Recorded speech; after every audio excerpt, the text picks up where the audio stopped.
Good morning student. अभी हम लोग बीएसटी पढ़ने जा रहे हैं। बीएसटी में चैप्टर 6 हमने शुरू किया था नियुक्तिकरण। इससे पहले भी 2 वीडियोस मैं इसके लिए डाल चुकी हूँ, तो ये आज तीसरा वीडियो है। देखिए, इसमें हम लोग को आज पढ़ना है भर्ती का क्या आश्रय है। इससे पहले हमने पढ़ा था नियुक्तिकरण का क्या अर्थ है। नियुक्तिकरण की कोई 4 विशेषताओं का वर्णन करे, नियुक्तिकरण के तत्वों को बताएं। जो मैंने आपको बताया था ये बहुत इंपॉर्टेंट था, वीवीआई था। तो नियुक्तिकरण के तत्वों को बताइए, इसे अच्छी तरह से आप प्रैक्टिस कर लीजिएगा। नियुक्तिकरण के महत्व को लिखिए। ये सब हो चुका था। आज हम लोग करते हैं भर्ती का क्या आश्रय है। क्वेश्चन देखिए, भर्ती का क्या आश्रय है। चलिए, भर्ती का वर्ड से ही समझ में आ रहा है, कहीं पे एडमिशन लेना, कहीं पे भर्ती होना, यही होता है भर्ती का मतलब। लेकिन यहाँ पे पूछ रहा भर्ती का क्या आश्रय है, तो कुछ बुक के लैंग्वेज में हम लोग देख लेते हैं। भर्ती का आश्रय संस्था के लिए योग्य व्यक्तियों की खोज करने से है। ठीक है, भर्ती का आश्रय संस्था के लिए योग्य व्यक्तियों की खोज करने, उन्हें रिक्त पदों की जानकारी देने तथा उन रिक्त पदों के लिए आवेदन करने को प्रोत्साहित करने की जो प्रक्रिया है, इस प्रक्रिया में यह प्रयास किया जाता है कि अधिक से अधिक आवेदन करें ताकि भर्ती में सुगमता रहे। ठीक है, भर्ती का मतलब भी यही होता है। ये आपने लिख लिया, अब इसको समझिए। भर्ती का मतलब होता है आप कहीं पे कोई भी बिजनेस, कोई भी कंपनी है, अब वहां पे कोई पद खाली है। ठीक है, तो हमें तो या आम जनता को ये पता नहीं होता कि किस कंपनी में किस चीज के लिए पद खाली है। तो वहां के जो उच्च अधिकारी होते हैं वे उन्हीं पदों के लिए आवेदन निकालते हैं। ठीक है, वो आवेदन जब निकलता है तब हम आम जनता को पता चलता है कि वहां पे उस चीज के लिए सीट खाली है, उसमें क्या क्वालिफिकेशन चाहिए, उसके लिए हम सक्षम है या नहीं है। फिर उसी हिसाब से उसके आवेदन पत्रों को भरा जाता है। फिर वहां के जो लोग होते हैं, वहां के जो उच्च अधिकारी होते हैं, वो लोग उस आवेदन को देखते हैं और उसमें से उन लोगों को सेलेक्ट किया जाता है जो लोग उस पद के लिए उपयुक्त हो। ठीक है, फिर उन्हीं पदों के लिए उन्हीं लोगों को बुलाया जाता है या फिर उसमें उसका चयन किया जाता है, जिसे भर्ती कहते हैं। समझ में आ गया। ये बिल्कुल सिंपल प्रक्रिया है, क्योंकि हमें पता है कि भर्ती मतलब कहीं पर एडमिशन, कहीं पर चयन। ठीक है ना। तो एक बार फिर से मैं बोल दे रही हूँ, एक बार आप लोग मिला लीजिए। भर्ती का आश्रय संस्था के लिए योग्य अधिकारियों की खोज करने, उन्हें रिक्त पदों की जानकारी देने तथा उन रिक्त पदों के लिए आवेदन करने को प्रोत्साहित करने की जो प्रक्रिया है, इस प्रक्रिया में यह प्रयास किया जाता है कि अधिक से अधिक आवेदन लोग कर सके ताकि भर्ती में सुगमता रहे। चलिए, क्वेश्चन नंबर 2 देख लेते हैं। भर्ती की प्रक्रिया को बताइए। दूसरा नंबर क्वेश्चन है, भर्ती की प्रक्रिया को बताइए। अब हम लोग देखते हैं कि भर्ती की प्रक्रिया क्या है। जिस तरह से अभी मैंने तुरंत बताया आप लोगों को कि भर्ती का आश्रय क्या है, उसमें आवेदन पत्र निकाले जाते हैं, तब हमें पता चलता है कि किसी संस्था में, किसी कंपनी में किस पद के लिए जगह खाली है। उसी प्रकार हम देखते हैं भर्ती की प्रक्रिया क्या है। तो भर्ती की पूरी प्रक्रिया होती है, तो आप लिखेंगे भर्ती की प्रक्रिया निम्नलिखित है।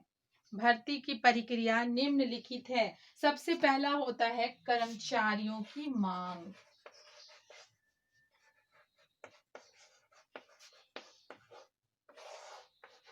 कर्मचारियों की मांग। जब कोई भी संस्था में कर्मचारियों की कमी होती है या किसी पद को कोई पद खाली होता है, तभी भर्ती का प्रक्रिया वहां शुरू किया जाता है।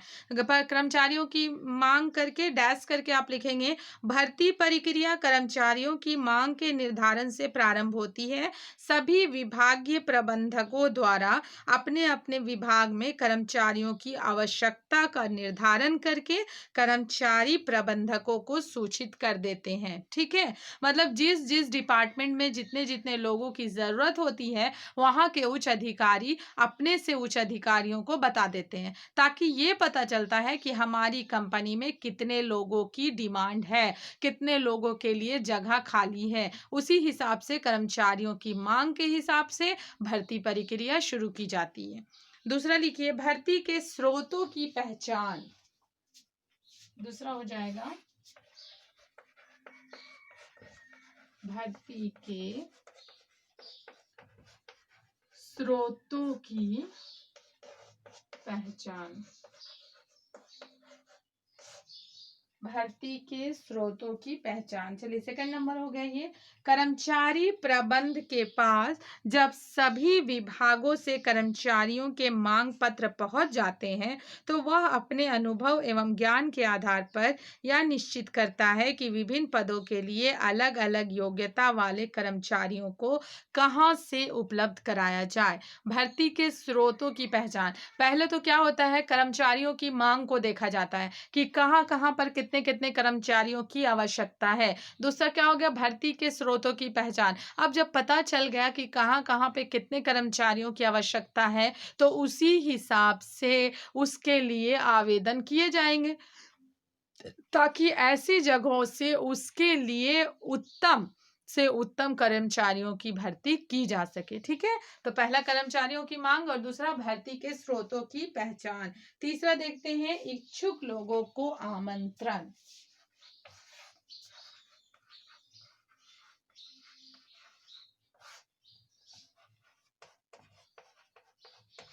इच्छुक लोगों को आमंत्रण। आमंत्रण का मतलब क्या होता है, आवेदन पत्र जारी करना। ठीक है, आवेदन, यहाँ पे आमंत्रण मतलब किसी व्यक्ति को बुलाया नहीं जाता आमंत्रण देके कि हाँ आप आइए और मेरे कंपनी में काम कीजिए, नहीं, बल्कि उसके लिए क्या निकाला जाता है, आवेदन पत्र निकाले जाते हैं। और दूसरे चरण में स्रोतों का पता लगा लेने के बाद इच्छुक लोगों को आवेदन करने के लिए आमंत्रित किया जाता है। मतलब वो अपने हिसाब से जितने लोगों का डिमांड है उतना आवेदन पत्र निकाल देते हैं, उससे ज़्यादा ही आवेदन पत्र निकलता है। उसके बाद जो इच्छुक लोग होते हैं उन आवेदनों को भरते हैं, है ना, उन आवेदनों को भरते हैं। फिर 4 में क्या होता है, योग्य आवेदकों की सूची तैयार की जाती है। योग्य, 4 नंबर लिखिएगा,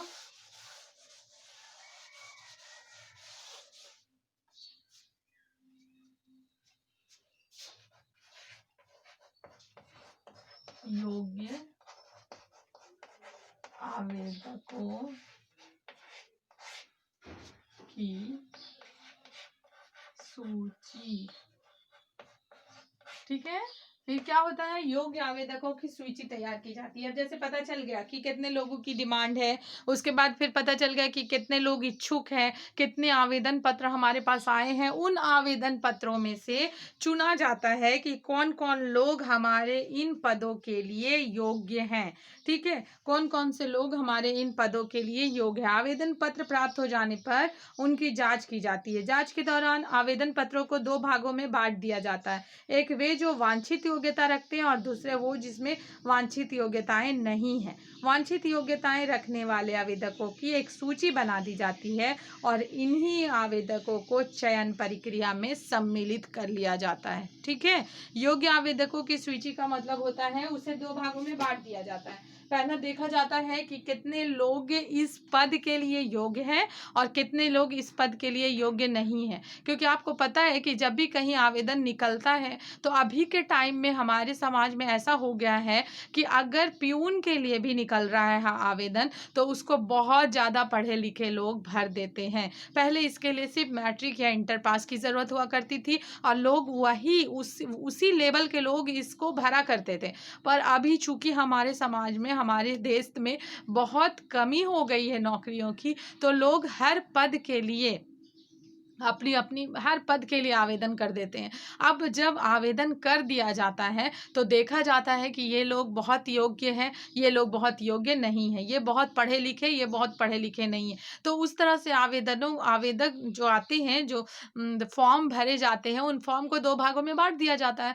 पहले भाग में रखा जाता है उन लोगों को कि जो बहुत अच्छे हों, बहुत ज़्यादा पढ़े लिखे हों, उन लोगों का फॉर्म को अलग कर दिया जाता है। दूसरे वे लोग होते हैं जो बहुत कम पढ़े लिखे हैं, तो बात यहाँ पे ये हो जाती है कि वो फॉर्म भरने के लिए सक्षम तो थे, वो मैट्रिक पास या इंटर पास तो थे, पर चूँकि उनसे बहुत पढ़े-लिखे लोग हमें मिल रहे हैं, तो हम फिर उन कम पढ़े-लिखे लोगों को क्यों लें? उनसे ज़्यादा पढ़े-लिखे लोगों को क्यों ना लें? तो इस तरह देखा जाता है कि योग्य आवेदकों की सूची को अलग कर दिया जाता है और फिर उन्हीं लोगों को बुलाया जाता है और फिर उन्हीं लोगों को अपने यहाँ प्रशिक्षण दिया जाता है। जब भी एक चीज़ और मैं बता देना चाहती हूँ, जब भी है कोई किसी चीज़ के लिए चयन किया जाता है, किसी आपने मान लीजिए अपनी कंपनी के लिए कोई चयन करता है, तो उसके बाद उसे डायरेक्ट वो पोस्ट नहीं दे दिया जाता है, बल्कि क्या कराया जाता है, उसे प्रशिक्षण कराया जाता है, उसे प्रशिक्षित किया जाता है, अपने पोस्ट के बारे में बताया जाता है, उसके काम के बारे में बताया जाता है, उसे कुछ दिन के लिए ट्रेनिंग दी जाती है,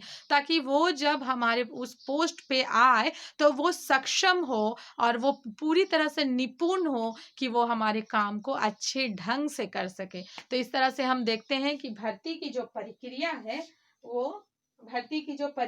है वो निम्नलिखित 4 चरणों में तैयार की जाती है। सबसे पहले पता लगाया जाता है कि क्या-क्या हमारे बिज़नेस में कितने लोगों की ज़रूरत है, फिर उसी हिसाब से फॉर्म निकाले जाते हैं, फिर फॉर्म भरे जाते हैं और उसके बाद उनका चयन किया जाता है। ठीक है? फिर आगे कल